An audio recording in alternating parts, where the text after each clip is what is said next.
બધાને જય માતાજી, જય દ્વારકાધીશ. કેમ છો બધા? મજામાં દેશો તો ફરીવાર મિતા ચૌહાણ બ્લોગ યુટ્યુબ ચેનલની અંદર આપ સૌનું હાર્દિક સ્વાગત છે. તો અત્યારે લોકો નોકરી કરીને તો આવી આવ્યા છીએ, પણ ઘણા ટાઈમ પછી પાછું એમ થયું કાલો બ્લોગ બનાવવાનું ચાલુ કર્યું અને એમાં વીણવાની છે આજ મકાઈ, અમેરિકન મકાઈ છેલ્લી વીણ છે અને વીણું છું.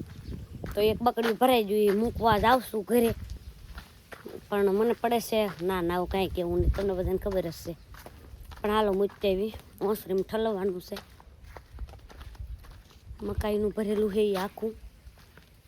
એમાં છે ને એક નવીન વાત છે કે જે વાડીમાં રીંગણી હતી ને રીંગણા વયા જાય સાવ એના. હું આવ્યું મીરા, હું આવી ગયું રીંગણા પાનખરીઓ ને વાંઝો ને એવું બધું કાંઈક કહેતા હોય મારા બાપા, પણ આપણને કંઈ ખબર પડે નહીં. પાનખરીઓ આવી ગયો એટલે રીંગણી બધી વહી ગઈ, તમે જોઈ શકો છો. અને મકાઈ એ બધી પતી ગઈ છે. મકાઈ એટલે આપણી ભાષામાં કઈ ડોડા, અમેરિકન ડોડા. જે આ મીરાબેન ને એમનો શું છે તમારો ગુંડો અમારા ભાણિયો વીણ્યા છે, રહેતો નહીં એટલે બિચારીને જો કેટલું કામ છે. તેડીને મને મકાઈ વીણાવા આવી. હું વીણું જ છું, મેં જ કીધું હું વીણ્યા એને છોકરા રાખો એને કરતા મકાઈ રીંગણા વીણવા હારા. મીઠાઈ ઉતારી નાખ્યા રીંગણા, એક ગાડી રીંગણા થયા છે અને હવે મકાઈ 10 પોટકા કરી નાખશે એવું લાગે. 10 પોટકા તો બધા મારી વીણશું તોય થાય એમ નથી. થઈ જાય 25 ડોડાની એક પોટકી બનાવે એવું છે. 25 ડોડાની મારા પપ્પા કઈક પોટકી, મીન્સ કે બીજી ભાષામાં કદાચ કહીએ તો ઘણી જગ્યાએ એવું કે ભારી એ 25 ડોડા ભેગા કરીને બનાવે. મીરાબેનને તો આ રીતે ઓલા કરી નાખ્યા છે.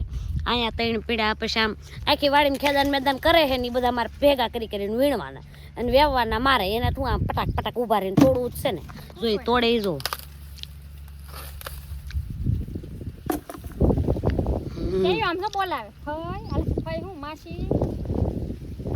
એને હમણાં હેને મેં પાડ્યો એટલે બિચારાને મૂડ નથી, રહેતો નથી. પણ હેઠો જ ના બેહતો કપાતર પસાડા શું લેવાતો રેવો જોવે ને ત્યાં. જો ઊંઘ આવે પણ હુવા જેવું વસ્તુ જ નહીં, નામ જ નહીં લેવાનું. અમારે કૂતરો વાહ વાહ નાટા મારે જો. આ માતાજી જ લાવેલા છે ઠેઠ વાવડી હતી હો. રાતે વાવડી થી લઈ આવી. અવડો થયો ને જે નાનું એવું ગલુડિયું જ હતું લાવ્યા હાથરે. અમે ઘોડિયામાં હિસકાવતા શ્રેયાંશ ને અત્યારે હાલા ગાય ને એમ પેલા મારા કૂતરા ને હાલા ગાતી. હા એટલે અત્યારે માથે ઓલું કરે છે. અત્યારે કંદડે એવું ને કે વાડીમાં ભીનું હોય ને એટલે બધા ખાડા ગાળી આવે. છૂટો મૂચીએ એટલે તો વાત કરો માટે. જો મીતાભાઈ જો અમારા કેવા લાગે? બહુ સારા લાગે હો તમે તો. અસલ આમ તમારા ગામમાં વેચવા વયા જવાય. ડોડા 20 રૂપિયાનો એક. એ માર્કેટમાં 25 રૂપિયાનો મળે. 25 રૂપિયાનો એક, બાફેલો 50 રૂપિયાનો એક. જો લો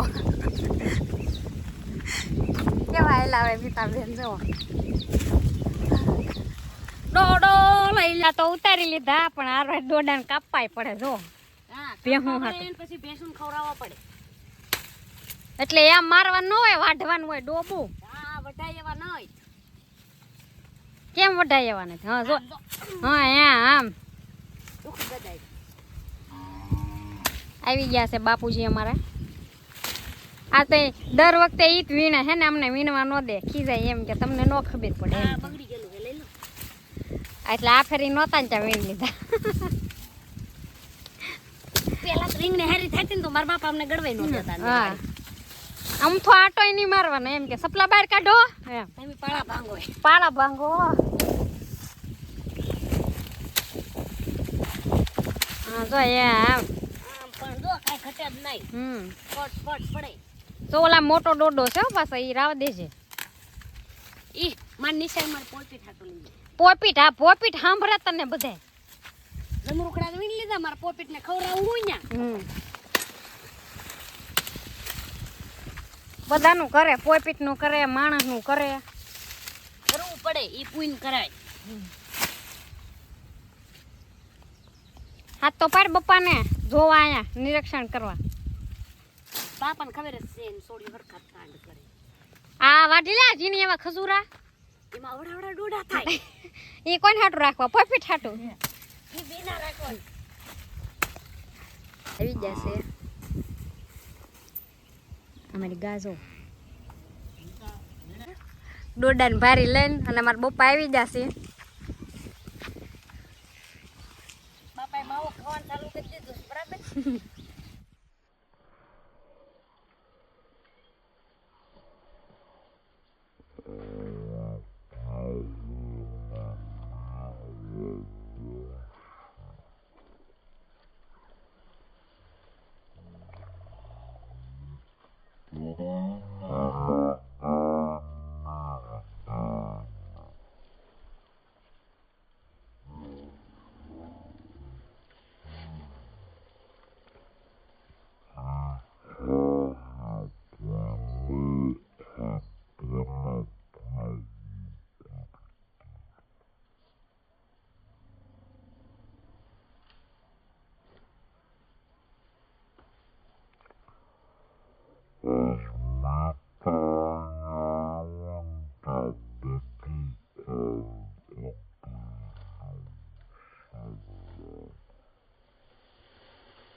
મને આવ્યું જ મેં એટલે હવે ઈ કામ કરશે.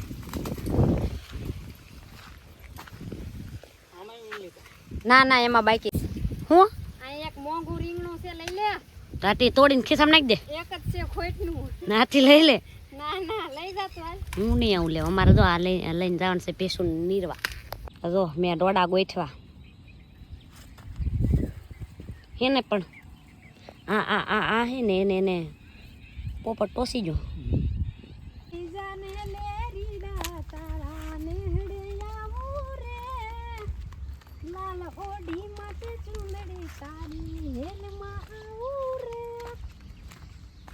પછી મને બંગલા તારા પક પાયાના બંગલા તારા પક પાયાના કાચી માટીના ઘર નળિયા ના ઠેકાણા નથી. કેમ લઈ જાવું મલક લે કદાય ને મીતાબેન જો કસરો જગવા શેના રીંગણાના કે ડોડાના જોઈ રીંગણાના ઓળા શેકે પણ કસરો તો જોવો તમે એમાં ઓળા શેકીશ ને તો કોઈ ખાહે નહીં. બધા ખાહે એટલે એ હળી ગયેલું ઓલું લીલું ન જગ્યા ઠેલ્યું પડી નાખ એમ કહું. ઠેલ્યું ધડક છે તો પછી લીલું નહીં હળગે પણ એની ઉપર નાખ એટલે એ બધું જગે કે નહીં. હવે સબ જલ જાયેગા જલ કે રાખ હો જાયેગા.